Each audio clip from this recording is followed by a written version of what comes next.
నమస్కారం. మన దేశ ఖజానా తాళాలు అసలు ఎవరి చేతిలో ఉంటాయి? అంటే ప్రభుత్వం అనుకుంటే చాలు డబ్బుని ఇష్టమొచ్చినట్టు ఖర్చు చేయగలదా? లేదంటే ఎవరికైనా జవాబు చెప్పుకోవాల్సిన అవసరముందా? ఈరోజు మనం ఆర్టికల్ 113 గురించి తెలుసుకుంటూ ఈ ప్రశ్నల వెనుకున్న అస్సలు నిజాన్ని చూద్దాం. అవును, ఈ ఒక్క వాక్యం మొత్తం కథను చెప్పేస్తుంది. ప్రభుత్వం ఎంత పెద్దదైనా, ఎంత పవర్ఫుల్ అయినా సరే, డబ్బు ఖర్చు పెట్టాలంటే మాత్రం ప్రజల సభ అయిన లోక్సభ ముందు పర్మిషన్ కోసం అడిగి తీరాల్సిందే. అధికారానికి, జవాబుదారీతనానికి మధ్య ఉండే అస్సలు సిసలైన ఫైట్ ఇదే అనమాట. అవును, విన్నది నిజమే.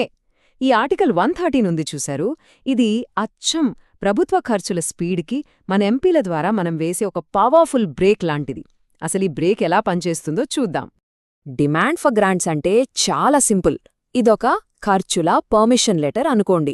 ప్రభుత్వం లోక్సభ దగ్గరికెళ్ళి, అయ్యా, ఫలానా మినిస్ట్రీకి, ఫలానా స్కీమ్కి మాకు ఇంత డబ్బు కావాలి, దయచేసి పర్మిషన్ ఇవ్వండి అని అడగడమే ఈ డిమాండ్ ఫర్ గ్రాంట్స్.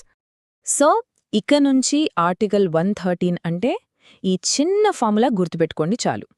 ఖర్చు చేయాలా, ముందు అడగాలి. ఇంతకంటే సింపుల్గా చెప్పలేం. ఇదే మన రాజ్యాంగం ప్రభుత్వానికి పెట్టిన ఫస్ట్ అండ్ ఫోర్మోస్ట్ రూల్. సరే, ప్రభుత్వం పర్మిషన్ అడగాలి, అదైతే మనకిప్పుడు అర్థమైంది. మరి ఈ పర్మిషన్ తీసుకునే ప్రాసెస్ ఎలా ఉంటుంది?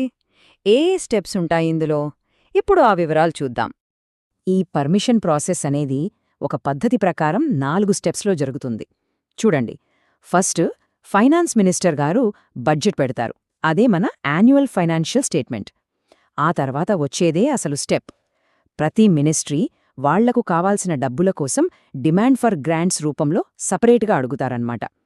ఇక మూడో స్టెప్లో ఈ డిమాండ్ల మీద లోక్సభలో భలే హాట్గా డిస్కషన్స్ జరుగుతాయి. తర్వాత ఓటింగ్ ఉంటుంది. ఫైనల్గా ఓటింగ్లో పాసైన ఖర్చులకి ఒక చట్టబద్ధత కల్పించాలి కదా, దానికోసం అప్రోప్రియేషన్ బిల్ పాస్ చేస్తారు. అప్పుడుగాని ఖజానా నుంచి ఒక్క రూపాయి కూడా బయటికి రాదు. ఇక్కడే ఉందసలు పవర్ పాయింట్. మనీ మ్యాటర్స్లో ఫైనల్ సే ఎవరిది? లోక్సభ అనుకుంటే ఒక డిమాండును యాక్సెప్ట్ చేయొచ్చు, లేదు ఖర్చు ఎక్కువైందనిపిస్తే కోత పెట్టొచ్చు, లేదా ఈ ఖర్చు మాకు అస్సలు నచ్చలేదు అని చెప్పి పూర్తిగా రిజెక్ట్ కూడా చేసేయొచ్చు. మరి రాజ్యసభ సంగతేంటి? వాళ్ళు జస్ట్ డిస్కస్ చేయగలరు అంతే. ఓటేసి ఆపే పవర్ మాత్రం వాళ్లకు లేదు. ఫైనాన్షియల్ విషయాల్లో ప్రజలు ఎన్నుకున్న సభదే ఫైనల్ వర్డ్. అసలు ఇంత స్ట్రిక్ట్ రూల్ని మన రాజ్యాంగంలో ఎందుకు పెట్టారు? దీని వెనుకున్న అసలు లాజిక్ ఏంటి? ఈ నియమం మన ప్రజాస్వామ్యానికి ఎందుకు అంత కీలకమో ఇప్పుడు తెలుసుకుందాం. దీని వెనుకున్న లాజిక్ చాలా డీప్. మన డెమోక్రసీకి ఇది 4 పిల్లర్స్ లాంటిది. 1, ఇది మన డబ్బు, ప్రజల డబ్బు. సో దీనికి ప్రజల పర్మిషన్ ఖచ్చితంగా ఉండాలి. 2, ఇది ప్రభుత్వానికి సంకెళ్లు వేస్తుంది. ఖజానా మాది, మా ఇష్టం అని విర్రవీగకుండా కంట్రోల్ చేస్తుంది. 3, మనీ విషయంలో ఫుల్ పవర్ నేరుగా ఎలక్ట్ అయిన లోక్సభకే ఇస్తుంది. ఇది డెమోక్రసీకి చాలా ముఖ్యం. ఇక ఫైనల్గా ప్రతి రూపాయి ఖర్చుపై జరిగే ఈ చర్చ ఉంది చూశారు, ఇదే ట్రాన్స్పరెన్సీకి, అకౌంటబిలిటీకి పునాది. మరి ఒకవేళ ప్రభుత్వం ఈ రూల్ని బ్రేక్ చేస్తే ఏమవుతుంది? పర్మిషన్ లేకుండా ఖర్చు పెడితే దాని కాన్సిక్వెన్సెస్ ఎలా ఉంటాయి? ఇప్పుడు ఈ ఉల్లంఘనలకు ఎదురయ్యే తీవ్రమైన శిక్షల గురించి చూద్దాం. ఈ విషయాన్ని సింపుల్గా ఇలా అర్థం చేసుకోండి. ఆర్టికల్ 113 అనేది మన ఖజానాకి ఉన్న ఒక పర్మిషన్ గేటు. ఆ గేటు దాటకుండా వెళ్లడమనేది ప్రొసీజర్.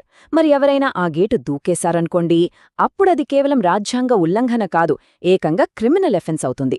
ఇక్కడే మన కొత్త క్రిమినల్ లా, భారతీయ న్యాయ సంహిత అంటే BNS సీన్లోకి ఎంటర్ అవుతుంది. ఓకే, మరి ఆ శిక్షలు ఎంత సీరియస్గా ఉంటాయి?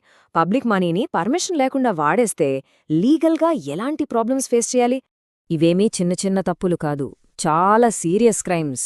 భారతీయ న్యాయ సంహిత ప్రకారం చూడండి, పబ్లిక్ మనీని మిస్యూజ్ చేస్తే శిక్ష ఏకంగా లైఫ్ ఇంప్రిజన్మెంట్ వరకు వెళ్లొచ్చు. అవును, జీవిత ఖైదు. అంతేకాదు, ఫేక్ డిమాండ్ డాక్యుమెంట్స్ క్రియేట్ చేసినా, లేదా ఓటింగ్లో ఏమైనా ఫ్రాడ్ చేసినా 7 ఏళ్ల వరకు జైలు శిక్ష పడుతుంది. సో ఈ రూల్ని దాటటానికి ట్రై చేస్తే ఎదురయ్యే పరిణామాలు ఎంత భయంకరంగా ఉన్నాయో ఒక్కసారి ఆలోచించండి. ఇప్పటిదాకా మనం ప్రభుత్వం గురించి, చట్టాల గురించి మాట్లాడుకున్నాం. కానీ ఒక కామన్ సిటిజన్గా ఈ సిస్టమ్ను జవాబుదారీగా మార్చడంలో మన రోలేంటి? రామయ్య లాంటి ఒక కామన్ మ్యాన్ ఏం చేయగలడు? మన చేతిలో చాలా పవర్ఫుల్ టూల్స్ ఉన్నాయి. వాటిని ఎలా వాడాలో తెలిస్తే చాలు.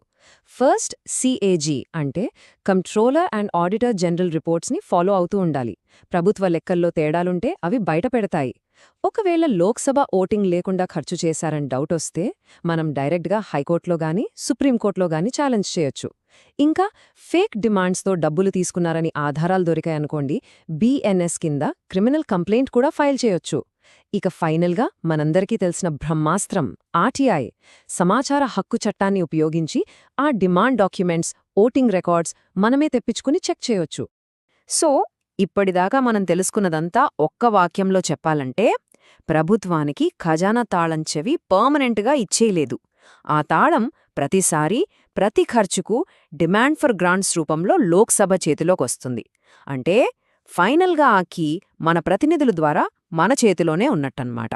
చివరిగా ఒక ప్రశ్న ఆలోచించండి. మన రాజ్యాంగం మనకు ఈ పవర్ని, ఈ కంట్రోల్ని ఇచ్చింది. ఖజానా తాళం చెవి మన ప్రతినిధుల ద్వారా మన చేతుల్లోనే ఉంది. మరి ఆ తాళాన్ని మనం సరిగ్గా కాపాడుకుంటున్నామా? అసలు దానిపై ఓ కన్నేసి ఉంచుతున్నామా?